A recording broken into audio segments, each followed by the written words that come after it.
હવે આપણે ગ્લુકોઝના ચક્રીય બંધારણની ચર્ચાઓ થઈ, ત્યારબાદ હવે આપણે આગળ વધીએ તો ગ્લુકોઝની સંપૂર્ણ ચર્ચા થયા બાદ આજે આપણે ફ્રુક્ટોઝનું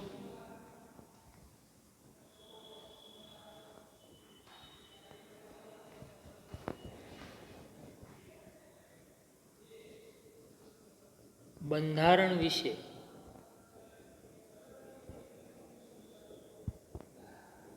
ચર્ચા કરવાની છે. ગ્લુકોઝ અને ફ્રુક્ટોઝ બરોબર ક્યાંથી મળે છે? સૌથી પહેલા તો બરોબર તો કે આવું આપણે ભણેલા છીએ,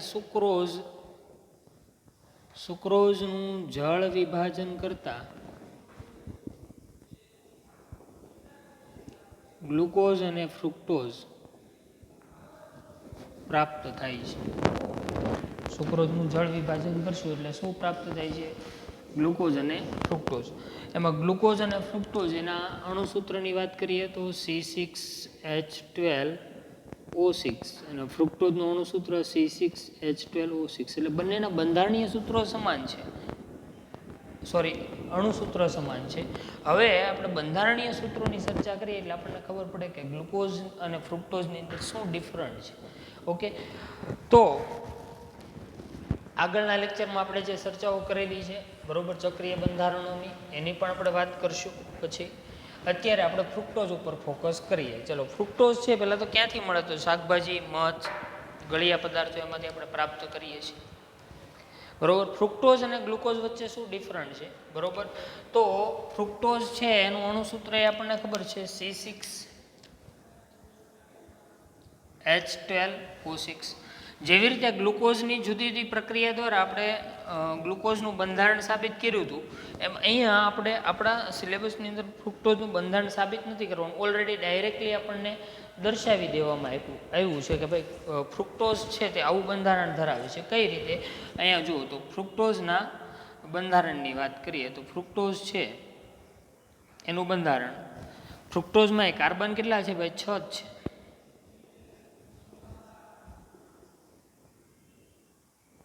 બરોબર.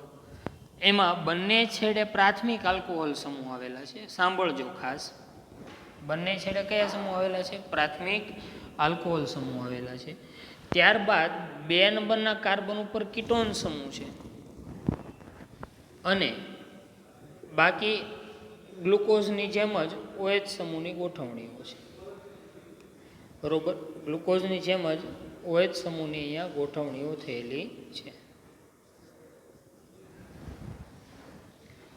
ચાલો, તો કયો ગ્લુકોઝ છે? ડી ગ્લુકોઝ છે કે એલ ગ્લુકોઝ નક્કી કરવું હોય તો કે પહેલાં તો અહીંયા ફ્રુક્ટોઝ છે બરોબર, એમાં ગ્લુકોઝની જેમ જ આપણે નક્કી કરશું બરોબર. ફ્રુક્ટોઝની અંદર તમે જુઓ એક વસ્તુ કે પહેલાં તો કિરાલ કાર્બન ડિસાઇડ કરો, નક્કી કરો. પહેલો કાર્બન કિરાલ કાર્બન છે તો કે નહીં, કારણ કે 2 હાઇડ્રોજન છે, એક જ સરખી સંયોજકતા એટલે કિરાલ કાર્બન નથી. બીજો કાર્બન કિરાલ કાર્બન છે તો કે નહીં. ચલો, ત્રીજો કાર્બન કિરાલ કાર્બન છે તો કે યસ. ઉપરનો આખો સમૂહ હાઇડ્રોજન OH અને નીચેનો આખો સમૂહ. ચોથો કાર્બન તો કે હા. પાંચમો કાર્બન તો કે હા. ઓકે, તો ફ્રુક્ટોઝમાં કિરાલ કાર્બનની સંખ્યા કેટલી છે ભાઈ? ફ્રુક્ટોઝની અંદર કિરાલ કાર્બન કેટલા છે? 3. ગ્લુકોઝમાં કિરાલ કાર્બન કેટલા હતા? 4 હતા. ઓકે, હવે અહીંયા ડી ફ્રુક્ટોઝ છે કે એલ ફ્રુક્ટોઝ એ કઈ રીતે નક્કી થાય, કઈ રીતે ડિસાઇડ થાય? તો કે એ નક્કી કરવા માટે આપણે છેલ્લો કિરાલ કાર્બન એનો OH સમૂહ કઈ બાજુ છે? જમણી બાજુ છે કે ડાબી બાજુ? તો કે ભાઈ જમણી બાજુ છે. તો અહીં ફ્રુક્ટોઝ છે એનું કયું સ્વરૂપ છે? તો કે ડી બરોબર. ફ્રુક્ટોઝ છે અને ફ્રુક્ટોઝનું જલીય દ્રાવણ છે ને ભાઈ વામ ભ્રમણીય છે. ફ્રુક્ટોઝનું જલીય દ્રાવણ કેવું છે? વામ ભ્રમણીય. વામ ભ્રમણીય એટલે લેવોરોટ્રેટરી, અને કઈ સંજ્ઞા વડે દર્શાવવો? સ્મોલ l, અને માઇનસ એટલે કે ડેશ વડે આપણે દર્શાવીએ છીએ. તો અહીંયા જો ફ્રુક્ટોઝ અને ગ્લુકોઝ વચ્ચેનું મેઇન ડિફરન્ટ, ગ્લુકોઝનું જલીય દ્રાવણ હતું એ દક્ષિણ ભ્રમણીય હતું, એટલે પ્લસ સંજ્ઞા આપણે દર્શાવતા હતા. આપણે પ્લસ ને માઇનસ રાખો. પ્લસ વડે શા માટે દર્શાવો? કારણ કે દક્ષિણ ભ્રમણીય છે,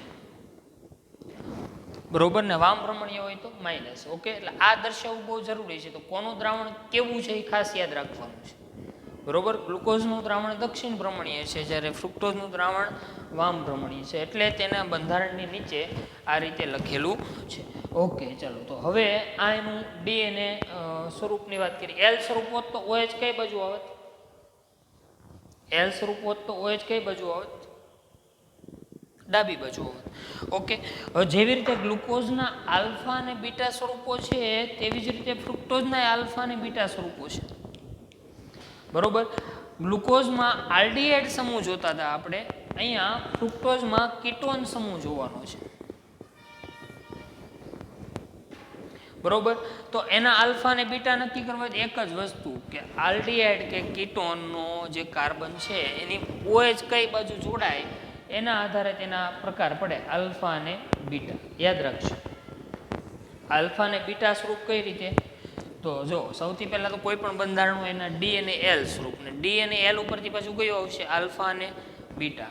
ઓકે, ચલો. તો હવે આપણે આલ્ફા અને બીટા સ્વરૂપો ફ્રુક્ટોઝના જોઈએ. ફ્રુક્ટોઝ છે એ કીટોન સમૂહ ધરાવે છે, એટલે કીટો હેક્ઝોઝ થયું, 6 કાર્બન એટલે હેક્ઝોઝ. 3 હોય તો ટ્રાયોઝ, 4 હોય તો ટેટ્રોઝ, 5 હોય તો પેન્ટોઝ, 6 હોય તો હેક્ઝોઝ. આપણે સૌથી પહેલા ક્લાસમાં જોયું. અને ત્યારબાદ કીટોન સમૂહ છે એટલે કીટો હેક્ઝોઝ છે. ઓકે, ગ્લુકોઝ છે એ આલ્ડો હેક્ઝોઝ છે. ચાલો એનું આલ્ફા સ્વરૂપ ને બીટા સ્વરૂપની ચર્ચા કરીએ. તો આપણે પહેલા તો ફ્રુક્ટોઝનું જે બંધારણ છે, મૂળ બંધારણ એ બતાવીએ.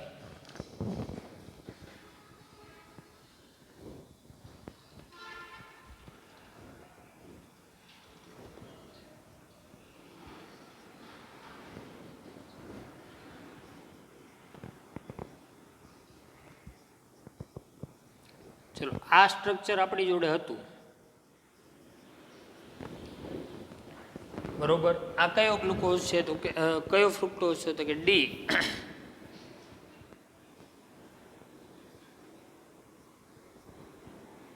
ફ્રુક્ટોઝ છે.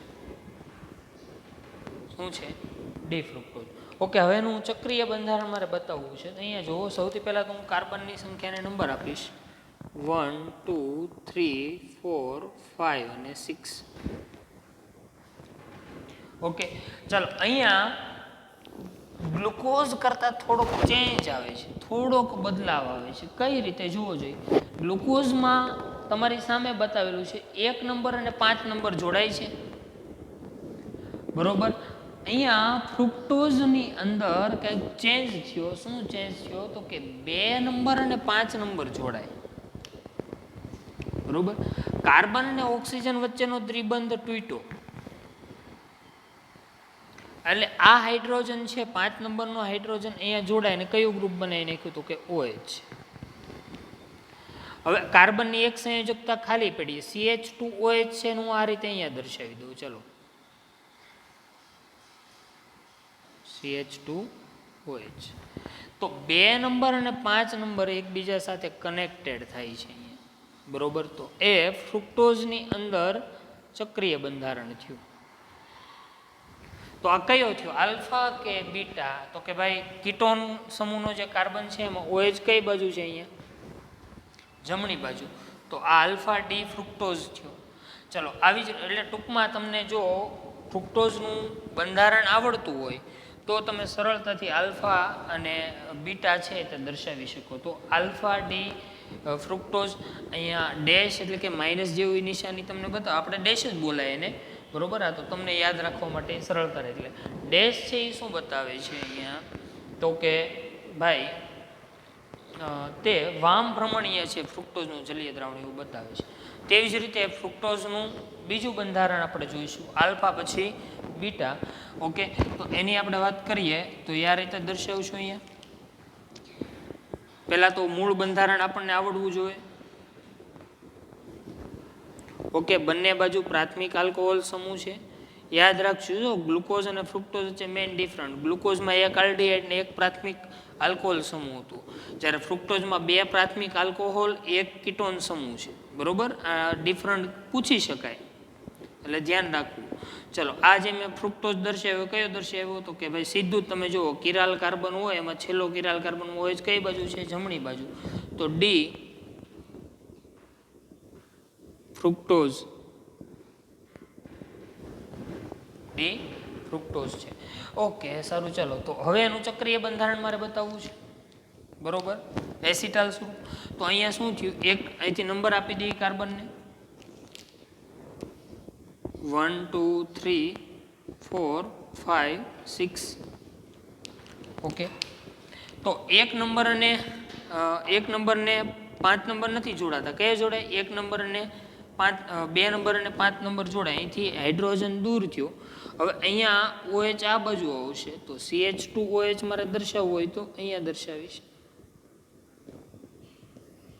અને આ રીતે 2 નંબર અને 5 નંબરનો કાર્બન છે તે કનેક્ટેડ થાય. તો આલ્ફા સ્વરૂપ છે કે બીટા સ્વરૂપ? તો કે ભાઈ અહીંયા OH સમૂહ કઈ બાજુ છે? તો કે ભાઈ કીટોન સમૂહનો કાર્બનની OH સમૂહ ડાબી બાજુ હોય તો એ બીટા સ્વરૂપ, અને જો જમણી બાજુ હોય તો તે આલ્ફા સ્વરૂપ. બરોબર, તો આ આલ્ફા અને બીટા ફ્રુક્ટોઝનું આપણે બંધારણ જોઈ ગયા. ચલો, આવી જ રીતે આ બંનેને એકબીજાના શું કહીશું? એનોમર્સ કહેવાય. તો કે યસ, આને શું કહીશું? એકબીજાના એનોમર્સ. કારણ કે એમાં અવકાશીય ગોઠવણી માત્ર ક્યાં બદલાય છે? કીટોન સમૂહના કાર્બન ઉપર.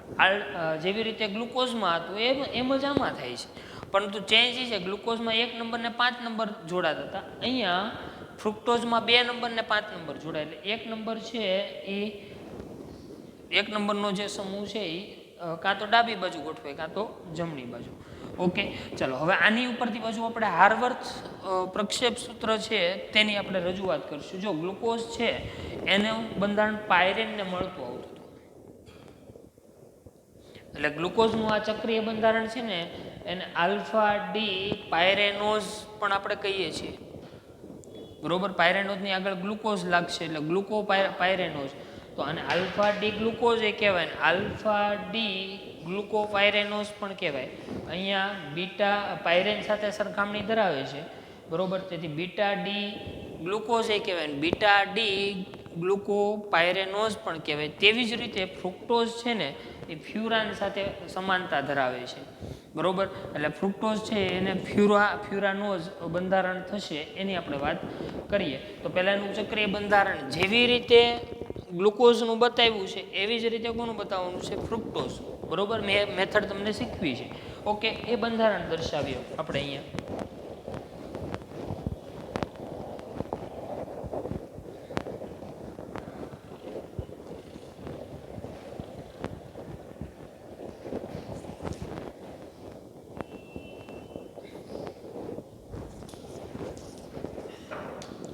ચાલો, અહીંયા જોઈશું આપણે. તો આનું હાર્વર્થ પ્રક્ષેપ કોની સાથે સમાનતા ધરાવે છે? તો કે ફ્યુરાન. ફ્યુરાનનું બંધારણ પણ હું તમને બતાવું અહીંયા. ફ્યુરાન કંઈક આવું બંધારણ દર્શાવે. પાયરેનમાં 6 પરમાણુ હતા, એમાં 5 કાર્બન અને 1 ઓક્સિજન હતો. ફ્યુરાનમાં 4 કાર્બન અને 1 ઓક્સિજન છે. ઓકે, આ ફ્યુરાન છે. ફ્યુરાન જેવું બંધારણ હાર્વર્થ પ્રક્ષેપ થાય છે ફ્રુક્ટોઝનું. ઓકે, ચાલો, એનું સ્ટ્રક્ચર બતાવવા માટે શું કરશું? તો સૌથી પહેલાં તો જે બંધારણ છે એનું હાર્વર્થ પ્રક્ષેપ દોરવું હોય તો બહુ ઇઝી, એટલે આપણે કોઈ યાદ રાખવાની બહુ જરૂર પડે. અહીંથી માત્ર આમ ફેરવી નાખવું એટલે થઈ ગયું. ચાલો, 2 નંબરથી શરૂઆત થશે. 2 નંબર છે તો CH2OH ક્યાં આવશે 2 નંબરમાં? ઉપર. તો કે આ. અને OH ક્યાં આવશે? નીચે. ચલો, પછી 3 નંબરનો કાર્બન. 3 નંબરમાં કાર્બન હાઇડ્રોજન ક્યાં આવશે? નીચે. અને OH ક્યાં આવશે? ઉપર. ચલો, ત્યારબાદ 4 નંબરનો કાર્બન. 4 નંબરના કાર્બનમાં OH ક્યાં આવશે? ઓકે, 4 નંબરના કાર્બનમાં OH નીચે અને હાઇડ્રોજન ઉપર. ઓકે, ચલો હવે જે મૂળ વાત આવે છે 5 નંબરનો કાર્બન. તો 5 નંબરનો કાર્બન છે એ સીધો જ કનેક્ટેડ છે. કોની સાથે કનેક્ટેડ છે? તો કે 2 નંબર સાથે. એટલે એ દર્શાવવામાં ખાસ અહીંયા ધ્યાન રાખવાનું છે. અહીંયા જો બરોબર,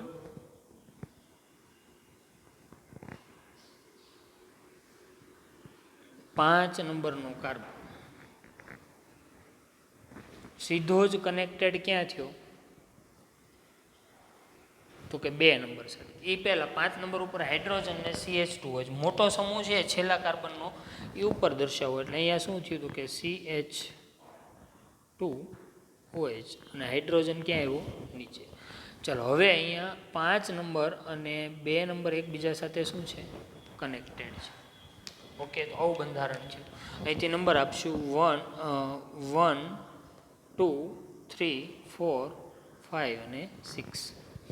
ઓકે, કોની સાથે સમાનતા થઈ જુઓ તો તમે? તો કે ફ્યુરાન સાથે સમાનતા થઈ, એટલા માટે તેને ફ્યુરાનોઝ કહીશું આપણે. ઓકે, ફ્યુરાનોઝ બંધારણ ધરાવે છે. ચલો એવી જ રીતે આ ઉપરનું મેં કયું દર્શાવ્યું? તો કે આલ્ફા ડી ફ્રુક્ટોઝનું બંધારણ દર્શાવ્યું. તેવી જ રીતે અહીંયા હું બીજું બંધારણ દર્શાવું છું, બરોબર, બીટા ડી ફ્રુક્ટોઝનું. બરોબર, ચલો આ બંધારણને આવી રીતે દર્શાવશું. તો કે હા, 2 નંબર CH2OH અને હાઇડ્રોજન, સોરી CH2OH અહીંયા છે, ક્યાં આવશે? નીચે આવશે. જો આ ધ્યાન રાખવાનું ખાસ, અહીંથી આમ પાડશું એટલે CH2OH ક્યાં આવ્યું? નીચે. અને ઉપર શું આવશે? OH. ચલો 3 નંબરનો કાર્બન, 4 નંબરનો કાર્બન, 5 નંબરનો કાર્બન. પહેલાં એવું લાગે તો આ રીતે દર્શાવી દેવાનું. અને કોણ કોણ કનેક્ટેડ છે? તો કે 5 નંબર અને 2 નંબરના કાર્બન કનેક્ટેડ છે અને સરસ મજાનું બંધારણ બતાવે છે.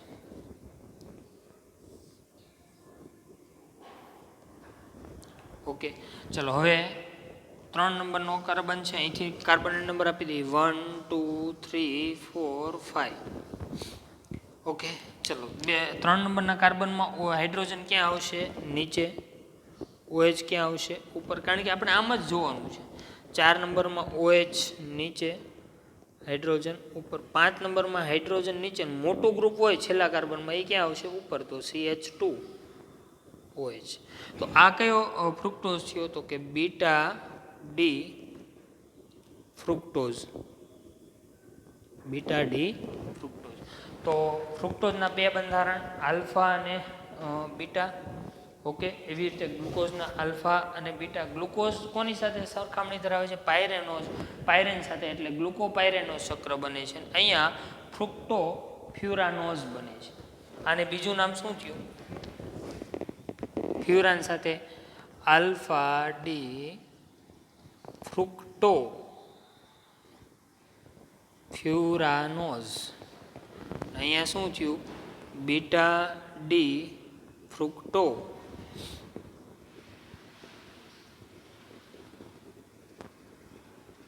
ફ્યુરાનોઝ. આલ્ફા અને બીટા. ઓકે, તો આ હતું ફ્રુક્ટોઝનું બંધારણ. Okay, pause. તો અહીંયા આપણે ગ્લુકોઝ અને ફ્રુક્ટોઝ બંનેના ચક્રીય બંધારણો, અને છેલ્લે આપણે ક્યાં પહોંચ્યા? તો કે હાર્વર્થ પ્રક્ષેપ સૂત્ર એ પહોંચ્યા. ઓકે, હવે હાર્વર્થ પ્રક્ષેપ સૂત્ર એ પહોંચ્યા. એમાં 2 બાબત જોવા મળે. ગ્લુકોઝમાં પાયરેન ચક્ર છે, પાયરેન જેવું બંધારણ ધરાવે, અને ફ્રુક્ટોઝમાં ફ્યુરાન જેવું. ઘણી બધી વખત પરીક્ષામાં બહુ પૂછાય છે આ પ્રશ્ન, ધ્યાન રાખજો. ફ્યુરાન અને પાયરેન. ફ્યુરાનમાં 4 કાર્બન અને 1 ઓક્સિજન વાળું 5 સભ્ય વાળું ચક્રીય સંયોજન એટલે ફ્યુરાન. પાયરેનમાં એનાથી આપણે પાયરેનનું બંધારણ જોયું હતું. પાયરેનની અંદર આવું કંઈક હતું.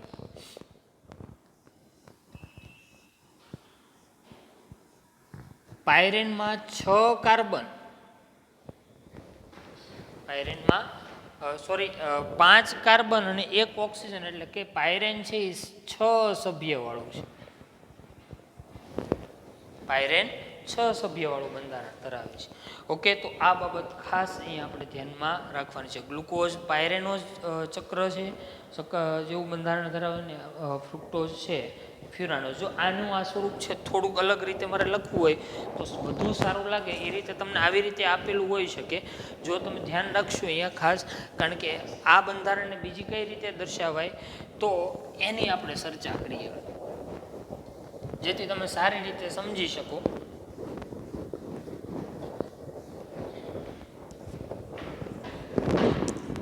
ઓકે, ચલો, આનું આ જ સ્ટ્રક્ચર છે, બંધારણ છે. ઓકે, હવે તમને એમ થાય કે આની સાથે કઈ રીતે સામ્યતા ધરાવે ભાઈ પાયરેન સાથે, ઓકે, ફ્યુરાન સાથે, સોરી. તો એને જુઓ, અહીંયા હું બતાવું તમને. આ ફ્યુરાન હોય ધારો કે,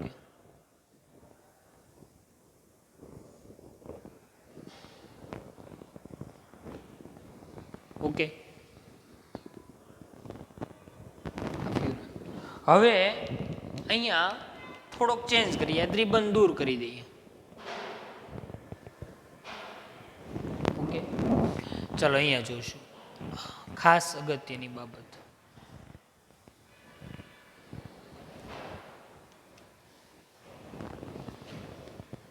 ઓકે, ચલો હવે કાર્બનને નંબર આપીએ. જો આ બંધારણ ને આ બંધારણ હવે જો, ઓકે, હા, અહીંથી શરૂઆત કરીએ. CH2OH,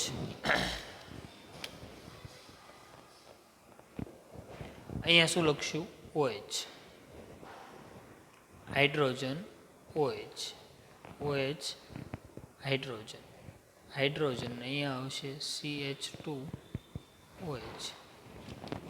ઓકે, તો અહીંયા તમે જોઈ શકો છો, બરોબર, એક વસ્તુ ઉડીને આંખે વળગે. અહીંયા મેં શું નથી બતાવ્યું તો કે ભાઈ આ કાર્બન બતાવ્યા નથી, એની જગ્યાએ આવું બંધારણ બતાવી દીધું છે.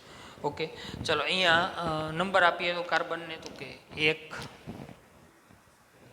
2, 3, 4, 5 અને 6.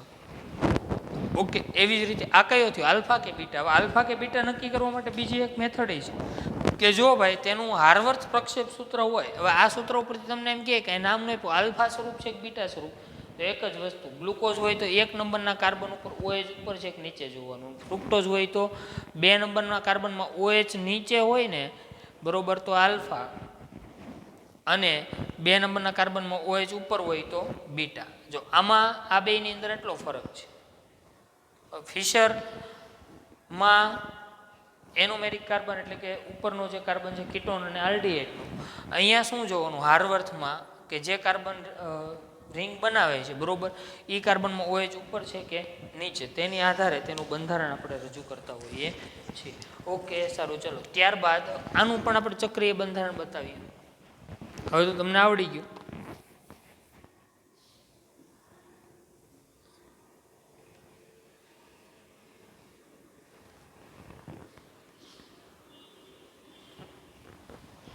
ઓકે, ચલો શું થશે અહીંયા? OH, CH2OH.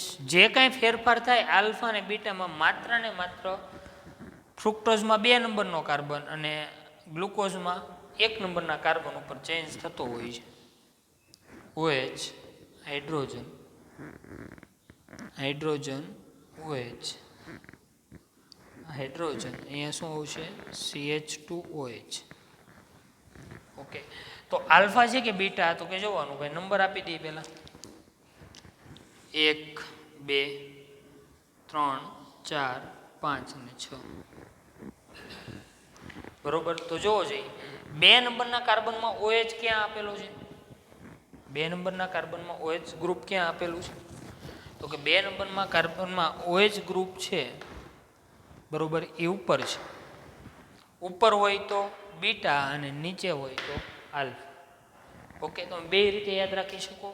ફિશર ઉપરથી યાદ રાખો, હાર્વર્થ ફિશર પ્રક્ષેપ, હાર્વર્થ પ્રક્ષેપ, બંને ઉપરથી તમે ડિસાઇડ કરી શકો. ઓકે, હાર્વર્થ આવે એટલે ચક્ર બની ગયું હોય. ગ્લુકોઝ હોય તો પાયરેન જેવું ચક્ર હોય, અને ફ્રુક્ટોઝ હોય તો ફ્યુરાન જેવું હોય. ઓકે, તો આ હતું આપણો ફ્રુક્ટોઝની વાત. તો આજના આપણા આ લેક્ચર અને આની પહેલાંનો લેક્ચર, ટૂંકમાં બંને લેક્ચરની અંદર આપણે ગ્લુકોઝ અને ફ્રુક્ટોઝના ચક્રીય બંધારણની ખૂબ જ વિગતે ચર્ચા કરીને આપણા માટે ખૂબ જ NEET ની અંદર અને JEEમાં ખૂબ જ અગત્યનો પ્રશ્ન છે. આમાંથી તમને એમ પૂછે કે ભાઈ ફ્રુક્ટોઝમાં એનોમેરિક કાર્બન અને કિરાલ કાર્બન જણાવો. તો ફ્રુક્ટોઝમાં કિરાલ કાર્બન કેટલા થયા? 3 જ થયા. ગ્લુકોઝમાં કિરાલ કાર્બન 4 હતા, આપણને ખબર છે. ઓકે, તો આ બાબત ખાસ યાદ રાખશું. અને એનોમેરિક કાર્બન એટલે કયો? તો કે ચક્રીયકરણ પહેલાંનો આલ્ડીહાઇડ સમૂહનો જે કાર્બન હતો એ. ઓકે, એ ખાસ ધ્યાન રાખશું. અને ભાઈ આલ્ફા અને બીટા છે એ કયા કાર્બન ઉપરનો વિન્યાસ છે? તો કે કીટોન અને આલ્ડીહાઇડ સમૂહ છે, બરોબર, એના કાર્બન ઉપરના વિન્યાસના આધારે આલ્ફા અને બીટા ડિસાઇડ થાય. ડી અને એલ નક્કી કરવું હોય તો છેલ્લો કિરાલ કાર્બનમાં OH કઈ બાજુ છે એના આધારે નક્કી થાય. અને સ્મોલ ડી અને સ્મોલ એલ કઈ રીતે નક્કી થાય? તો કે દક્ષિણ ભ્રમણીય અને વામ ભ્રમણીય, એની આપણે અગાઉના લેક્ચરમાં વિગતે ચર્ચા કરી હતી, બરોબર. તો આ જો દક્ષિણ ભ્રમણીય અને વામ ભ્રમણીય આપણે જાતે નક્કી કરી શકતા નથી. જો આ મેઇન તફાવત છે. દક્ષિણ ભ્રમણીય અને વામ ભ્રમણીય આપણે બંધારણ જોઈને નક્કી કરી શકીએ નહીં, પરંતુ કેપિટલ ડી એટલે કે ડી વિન્યાસ ધરાવે કે એલ વિન્યાસ એ આપણે જાતે નક્કી કરી શકીએ, ડિસાઇડ કરી શકીએ. આલ્ફા સ્વરૂપ છે કે બીટા સ્વરૂપ એ આપણે જાતે નક્કી કરી શકીએ, પણ કયું નક્કી નથી કરી શકતા? દક્ષિણ ભ્રમણીય છે કે વામ ભ્રમણીય એ આપણે જાતે નક્કી કરી શકતા નથી. ઓકે, તો આજના ક્લાસમાં આપણે એટલે અટકીએ છીએ અને ફરી આવતા લેક્ચરમાં આપણે આગળ વધશું.